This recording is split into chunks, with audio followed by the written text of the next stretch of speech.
What's going on, guys? This is Auditing News. Now, I put this video on my second channel, the Cop-Arazzi, and I expected people to solve this mystery.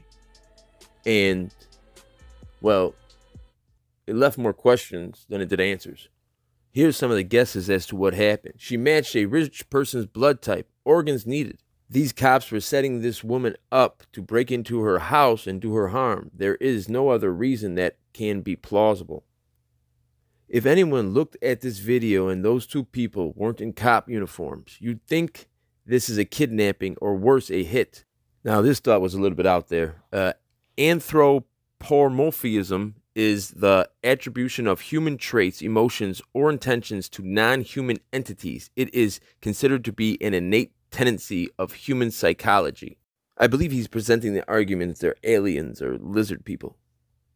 Now, this one is really smart and something I was thinking about. Absolutely no reason to move the cameras. You would have to assume by walking up to the camera to move it, you are being recorded. So none of them are worried about being seen. They 100% want to hide what they are about to do. I'll tell you this, at the end of the video, I will show you a comment that came up over and over again for being the reasoning.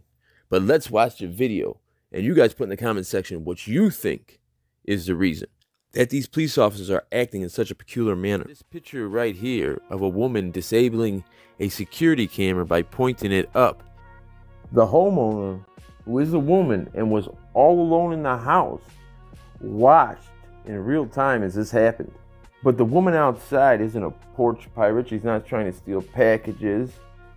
She's not your average everyday cat burglar or home invader.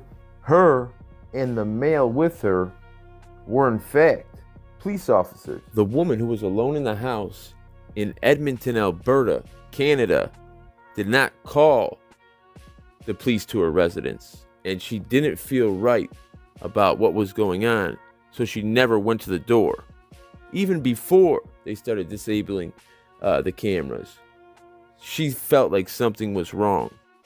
So the woman got on the phone and called the non-emergency number in Edmonton, Alberta, Canada.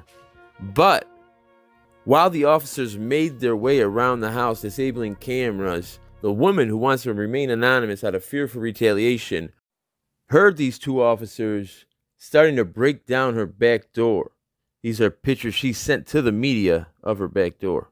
Once she got in touch with the real 911, these officers left the scene. The Edmonton police would only say that they got a call for a welfare check for this address. They won't release who made the call for the welfare check. The woman doesn't know of anybody that would make that phone call. In fact, at the time this was going on, she started texting her family and friends saying goodbye because she believed these two people meant to do her harm. Listen as she talks to the local news in Edmonton. The first one, I thought maybe it was just because she didn't want me to see her there. And then when they walked around the house and started doing the other cameras, I thought, this is it for me. But something didn't feel right. So the woman refused to open the door. I texted a couple people and I said, you know, if this happens, just remember that. DPS and was told it was a wellness check, but they refused to tell her who exactly made the call. And they're obviously trying to make sure that there's no independent audio video record of what they're doing, and that's obstruction of justice. And it should be investigated as a criminal offense.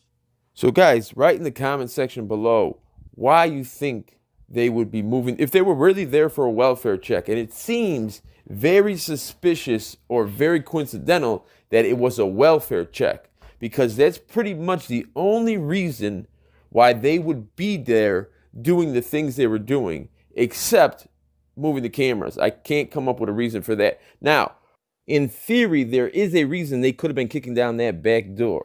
I didn't hear the 911 calls. I don't know that they were released. I looked for them. But there's a thing called exigent circumstances.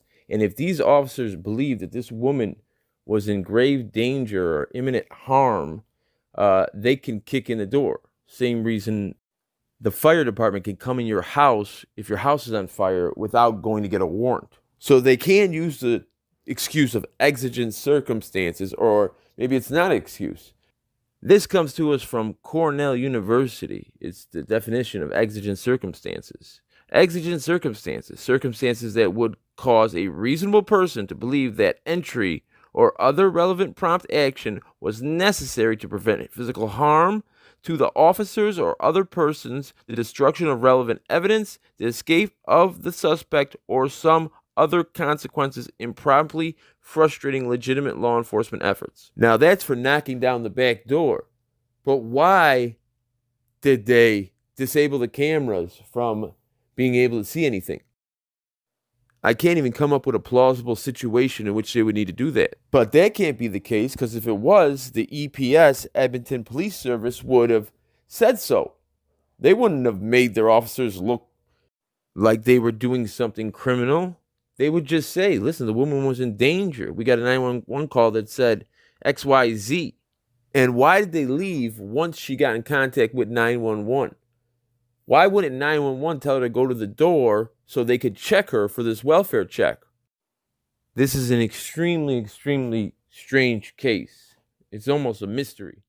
So if you guys think you have a plausible idea, or you know what's going on, or what happened, or why they were acting in such a manner, why did they disable the cameras from seeing them? But you have to walk up to the camera and put your face right in the camera in order to disable it.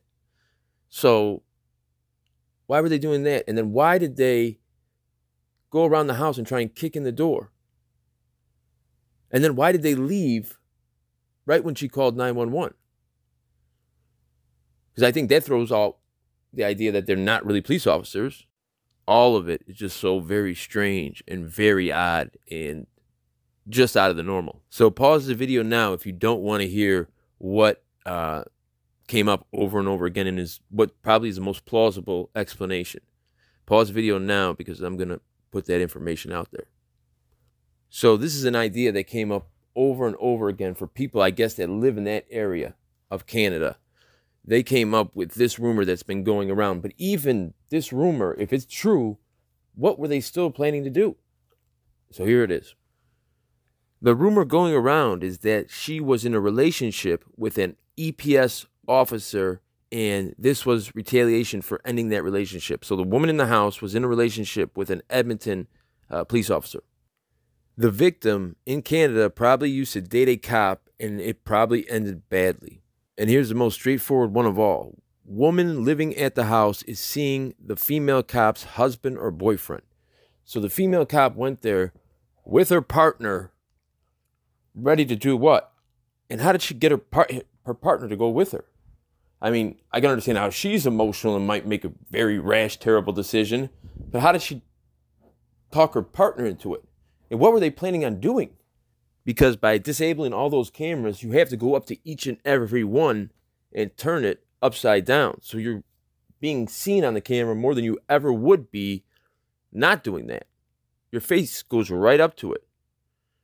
And I would be interested to know if it was a female who did that to all the cameras, because then that would maybe point to that being a real possibility. But again, how does she talk her partner into that? Anyway, so leave it in the comment section what you guys think. This is a conundrum. And the fact that the Edmonton police are not talking about it is even weirder. Because if these officers were doing nefarious things, and it's pretty much obvious, you would think the administration, the command staff, the hierarchy of the Edmonton Police Department would want to tell the public that, yes, these are two rogue officers working on their own. We had nothing to do with it. But the fact that they're remaining silent is even weirder. I don't know, guys. Put in the comment section what you think. My name is Disorderly Product News, wishing you and yours a very safe and happy rest of the work week. Go on over and subscribe to the Cop-Arazzi. Good night.